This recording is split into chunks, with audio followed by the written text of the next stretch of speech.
Hello, friends. Welcome to episode number 7 of School Librarians United.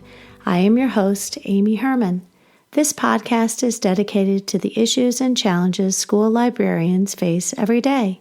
As a school librarian for going on 12 years now, I found myself asking the question, where is the podcast that will help me do my job? I wanted a podcast which addressed the nuts and bolts of running a successful library program.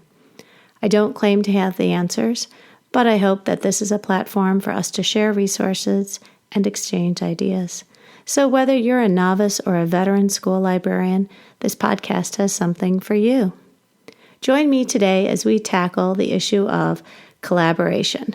One size does not fit all.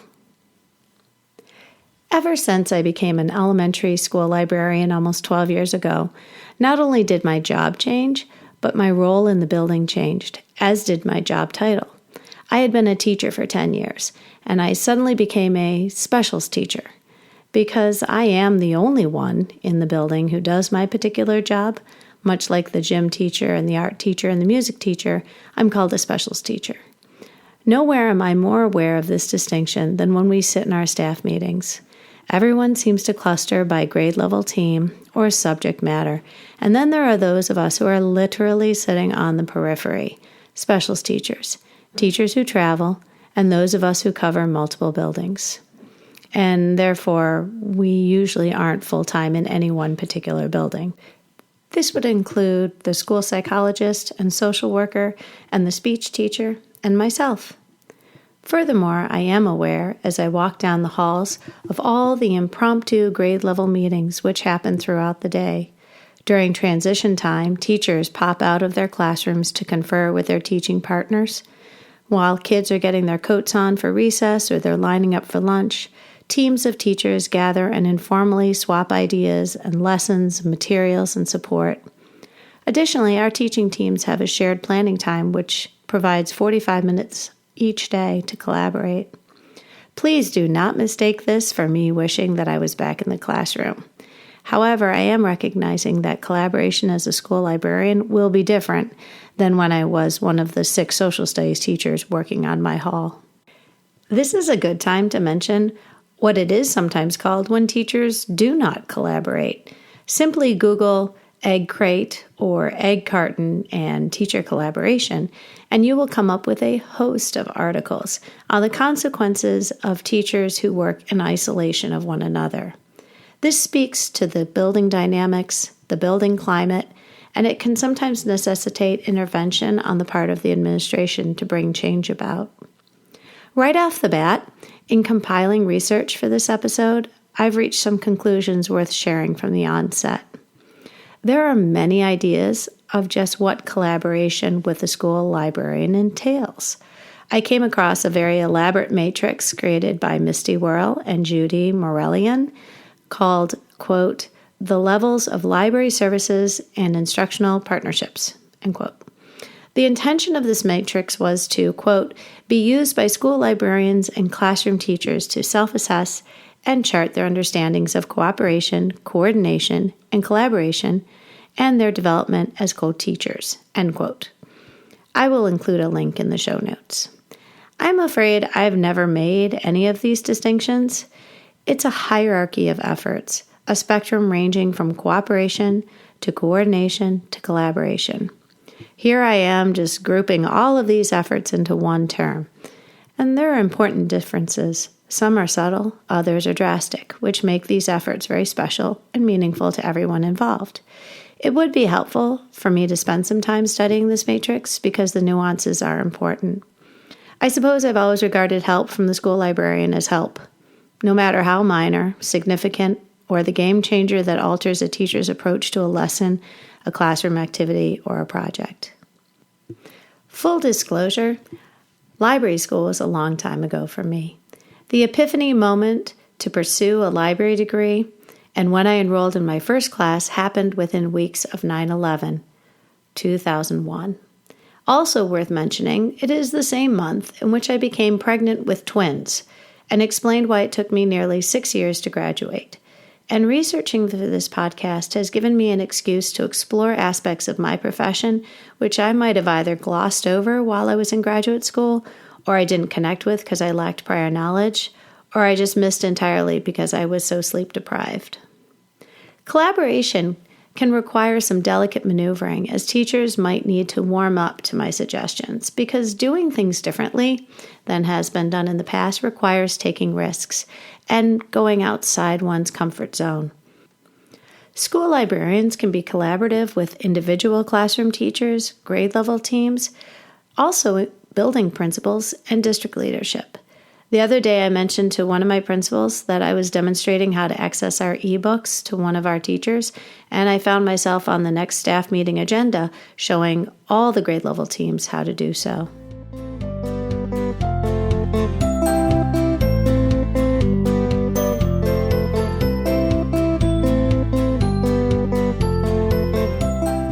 Worth mentioning at this point, I stumbled on an article titled 10 Ways Administrators Should Be Collaborating with Their Librarians, published on eschoolnews.com, Daily Tech News and Innovation, by author Nader Qaimari on September 25th of this year.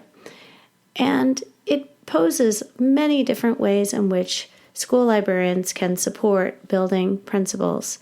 The article is actually not written for a school librarian. It's directed towards the principals, superintendent, the head of technology, or the head of curriculum, which are all decision makers in my district. I would love for them to hear this information.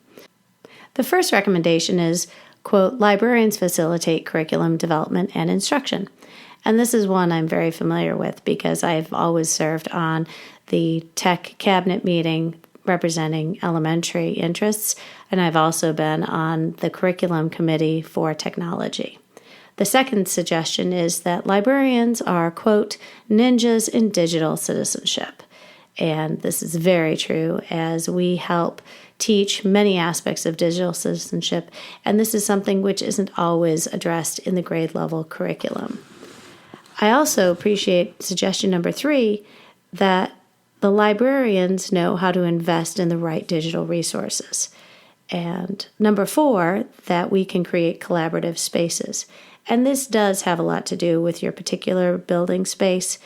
And in some cases, you're dealing with a large building. And in some cases, like mine, you don't have that kind of flexibility. The 5th suggestion is to utilize your school librarian when creating a makerspace. The 6th suggestion is to form community partnerships with your school librarian. And we do that every year because we oftentimes work with the public librarians in promoting the summer reading program and taking advantage of the authors they're bringing in for the community's enjoyment. Item number 7 says that librarians advocate for student privacy, and this does fall along lines of our digital citizenship curriculum. And also that school librarians can, number 8, push your strategic vision. And that has a lot to do with how we interact with all the teachers in the building. And we can be a spokesperson for some of the building initiatives as they are played out during the day. And number 9 was that we provide equitable access to digital resources. Goes without saying. And item number 10 is promote literacy. I would certainly hope so. We're the biggest cheerleaders the building's got. Anyway, I thought this was an interesting article, and I'll definitely include a link in the show notes. Our school district has always used Election Day in November for a district-wide PD. The librarians are well represented in the catalog of offerings. I'll teach 3 of the 4 sessions on a range of topics for grades K through 12. When I'm asked why I'm willing to work so hard when I could just as easily sit back and attend somebody else's session that day, I explain to my coworkers that while no one is eliminating the 4th grade, or whatever they happen to be teaching, in the next round of budget cuts, that isn't always true of librarians. I don't want to be a downer, but I don't hide from the realities of our current climate. I have also experienced school librarians collaborating at the state level and even across the country. I've collaborated with a steering committee of school librarians around the state to put together our state conference, which is next week. Some of this collaboration has been on Google Hangouts, texting, email exchanges, in-person meetings, which involves considerable driving considering how big the state of Michigan is. Speaking of this conference, I might be taking the next week off from this podcast as I prepare the presentation that I'm going to be giving. I've also collaborated with somebody on the other side of the world, thanks to Google Drive, and on shared Google Docs. It's no longer unusual to collaborate on shared documents in Google Drive, and yet I still marvel when 5 or 10 of us will be contributing and the Google Sheet or Doc will become almost animated with activity, especially if we happen to be meeting in the lab during our staff meetings. The same sort of collaboration might take place as my department generates the agenda for our monthly meeting, and several of us will be editing a document while sitting at our respective circulation desks. But it was amazing the other week when I was collaborating on a Google Doc with a fellow teacher who was 12 time zones away. I started a Google Doc and shared it with her around 10 p.m. while sitting at my dining room table. Within minutes of sharing the document, my friend simultaneously started adding, editing, and leaving comments at 10 a.m. from her classroom 12 time zones away. All I can say is that was really cool. When school librarians engage one another through social media with ideas and resources, completing surveys for doctoral candidates online, we're all collaborating. When we post questions on ALA and we provide thoughtful responses, we're all collaborating. The extent to which we collaborate is largely determined by our scheduling and our building assignments. Do you have a fixed or flexible schedule? I've always worked with a fixed schedule. I've taught 7 35-minute classes each day in my first library assignment. Currently, I teach 6 45-minute classes each day. Something which teachers and administrators can sometimes forget, and we must be ardent in reminding them, yes, the physical space of the library is a resource, and the materials in the library are a resource, and the librarian is also a resource. I can support my building, teachers, and administration, albeit remotely, because I am a resource. I can collaborate using Google Drive, email, and good old-fashioned delivery of materials from one building to another.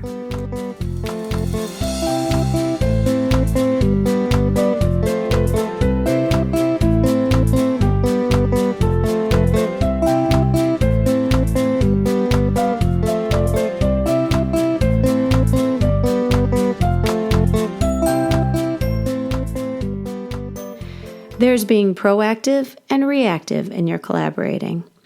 As I become more and more acquainted with teachers and their big classroom projects and research assignments, I can be proactive in reaching out to collaborate. When I'm new to a building, I can try to be proactive, but typically I'm reacting to questions and requests made by teachers. As much as I continue to reach out through email, my introductory email efforts sent at the beginning of the school year always sound awkward, like I'm cold calling or selling something out of the blue with my offers of collaboration. I'll send out a cute infographic or a simple list of ways I can assist teachers, and it reminds me of the landscaping companies who leave solicitations on my front door listing all the services they can provide with the hopes that I'll see something I need. I can honestly say that nothing has had the success quite like meeting and working with teachers in their space. Assisting teachers, especially with technology, and when we're working on Google Drive, is always better received when they're sitting at their desk and I can look over their shoulder and see what they see. Collaboration, or cooperation, or coordination for that matter, can be initiated by sheer luck. A chance encounter with a teacher in the staff lounge, in the workroom, the copy machine, or in the parking lot. It can happen over a celebratory beer on Payday Friday. More often than not, collaboration and the inspiration oftentimes comes when teachers are dropping off or picking up their classes, or when I'm delivering materials requested by a teacher. I am recognizing that successful collaboration requires intention, seizing these opportunities and being deliberate on my part. An excellent resource when it comes to reaching out to teachers documenting and scheduling your collaboration is Shannon McClintock Miller's article on her blog, The Library Voice. In this case, a post titled, My Tips and Helpful Google Docs for Awesome Collaboration Between Teacher, Librarians, and Teachers. I'll attach a link in the show notes. Sometimes collaboration happens remotely. Effective email communication, also a future episode, is essential. Most of the details of collaboration with a teacher oftentimes get worked out in email exchanges. I was checking my emails before 7 a.m. one day, and I found that a new teacher in one of my buildings had emailed the entire teaching staff to find out if there were 4 copies of a certain title that she was going to use in a reading group. This is one of my pet peeves, and I will stand on my soapbox and preach until I am blue in the face, but I am convinced that there are some teachers who feel it's best, and the most efficient way to get something you need is to email the entire teaching staff. What some grade level teachers may not consider when they're emailing the teacher group is you are also clogging the email boxes of the art teacher, special ed, gym teacher, foreign language teacher, Spanish in our case, the woodwinds teacher, the brass teacher, the strings teacher, the speech teacher, the school psychologist, social worker, choir teacher. This is only a little less bad than emailing the everyone in the building group, which also includes the entire custodial staff, the office secretary, the clerk, support staff, parapros, and assistants. All to secure 4 copies of a book which is needed next week. I really try not to be offended, as this is oftentimes somebody who's new to the building, and I made sure to get to school really early, and I hovered around the room and ducked in for a chat before the day got started. While I was reacting to the email, I proactively initiated some collaboration which then took place. I removed whatever trace of tone was in my voice when I had this conversation with myself in the car during my commute. As expected, she assumed that grade level teachers in the building were the teachers receiving her request. More significantly was the conversation that happened afterwards. Her classroom library had major gaps because she had just switched grade levels in transferring to our building. Our district uses Fontes and Pinnell, and leveled books will be a future episode. I offered to pull 5 to 8 books for each of the levels she needed. I provided a Google sheet of the titles by level and made sure that the books were checked out to her for the next 3 months. More than 70 books were carted down to her room that morning, and not just any books, but rather books I had thoughtfully selected based on the grade and the reading level of her new students. Here's an example of reactive forms of collaboration. Today, another new teacher to the building came to the library looking for books to supplement her science unit. I took a chance and I asked something which could be considered insulting if you were in the district for a long time, but did the teacher know how to search the online card catalog? We happen to be networked with 3 public libraries and all the school libraries in our district. This OPAC search is powerful, but probably one of the most underused icons on our library resource page. I demonstrated how to search, filter for our building collection, and sent 5 books to her room, and then ordered 5 more books be delivered to her from another elementary school. I decided she also might like some digital resources, and because our database page was under construction, I found 7 kid-appropriate links to websites. I found some interactive games and some appropriate video clips. Now armed with this great digital resource I had curated, I copied them to the other 4th grade teachers in a different building who teach the same science unit. That team was pleasantly surprised by the unexpected and relevant teaching material. The thank yous I got gave me the opportunity to follow up and keep that line of communication going.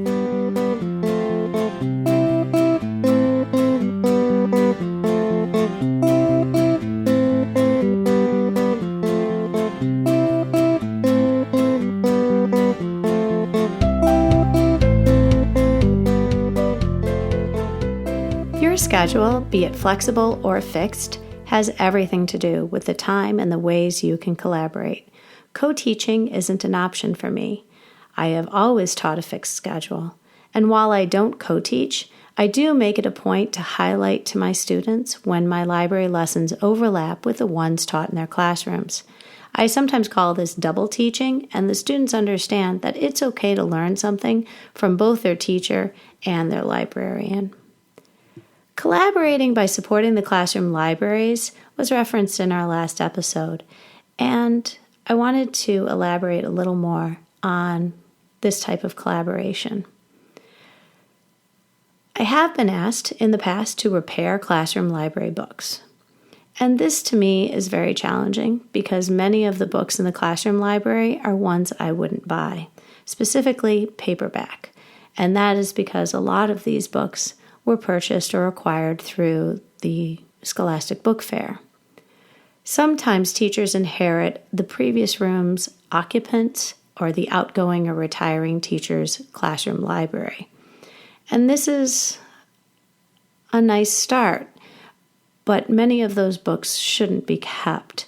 Many of them need to be weeded out as we would read the library collection of dated books and books that have long since served their purpose. What happens sometimes is teachers who teach a grade, say for example 4th grade, will realize in the beginning of the school year that they have high-low readers. So you'll have a couple students who read particularly above grade level, and you'll also have a fair number of students who read below grade level. And this is where a school librarian can come in and augment the classroom library by checking out books which would appeal to both your above grade level readers as well as those who are still working towards grade level. Let's keep in mind that a rising tide lifts all boats.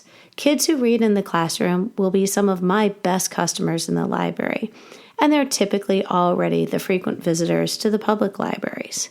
In this way, the school library partners with the classroom libraries, partner with the public libraries. When kids come to the school library for extra copies to supplement their reading circles and the 1 to 2 copies that a teacher might have, it isn't unusual for a teacher to email me and request 7 to 10 copies of a title that they're reading with their groups. I'll interlibrary loan those from a public library in the other schools, but only if necessary, and have those delivered in a couple days. Don't forget, classroom libraries often focus very heavily on fiction, and the school library can fill those gaps and offer nonfiction and informational texts that they'll use for their lessons on nonfiction text features and research. I've come to expect that I will get requests from my first grade teachers in the spring for animal books for their classroom research. They'll need 4 to 6 books of varying reading difficulty on approximately 8 to 10 animals. And these become the research used by the students in class for their research. And sometimes this can be more than 60 books checked out to one teacher for 1 to 2 months.